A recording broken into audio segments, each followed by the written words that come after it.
Pertama, sebab dia premix. Maksudnya tak perlu campur air dah. Kita akan pakai fully coolant. Tips 1 minit hari ni. Okey, hari ni kita nak cerita pasal coolant sikit. Saya nak jawab sebab ada yang tanya, bang, cerita sikit ataupun boleh beritahu tak coolant apa yang elok ataupun coolant apa yang bagus. Okey, sebenarnya dekat pasaran kita ni ada banyak coolant yang bagus. Cuma kita nak kena buat study sikit, kaji sikit. Contoh untuk kedai kami sekarang memang saya siapa yang nak tukar coolant tu memang saya akan yang pertama sekali saya akan recommend coolant brand Yaco ni.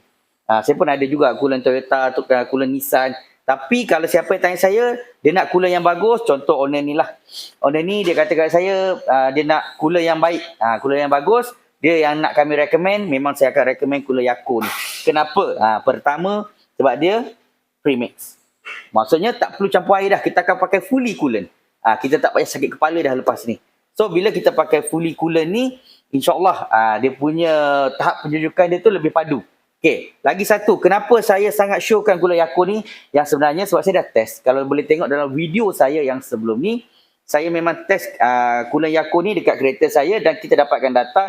Alhamdulillah bila kita speed jalan jauh tu dalam keadaan ekstrim, saya maintain dengan kelajuan yang agak tinggi dalam 160, 170.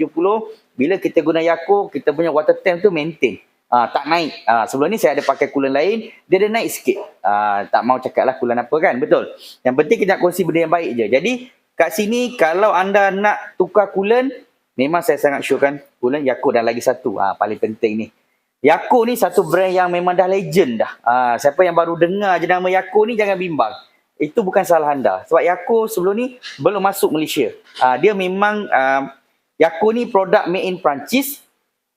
Dan paling penting, Yaco ni produk dia dah lebih 100 tahun. Sebab tu Yaco ni memang banyak produk dia yang ada rekod dunia. Itu paling penting. Nak dapat rekod dunia ni, produk Yaco ni kena betul-betul hebat lah. Sebab bila ada rekod dunia, maksudnya dia ni nombor 1 lah untuk kategori apa pun yang dia buat. Jadi kat sini jangan bimbang. Memang produk Yaco ni, kalau anda masih lagi tak yakin, pergi je dekat internet, Google search je, type je Yaco, anda boleh tengok dia punya pencapaian, dia punya kriteria ataupun dia punya produk dia. Nak tahu bagus tak bagus, boleh tengok kat situ. Jadi kalau siapa yang nak tukar coolant, memang saya sangat showkan. Dan jangan bimbang. Siapa yang nak tukar coolant ni boleh datang ke Fizi Motorsport Sunway Post. Selamat hari ni, settle.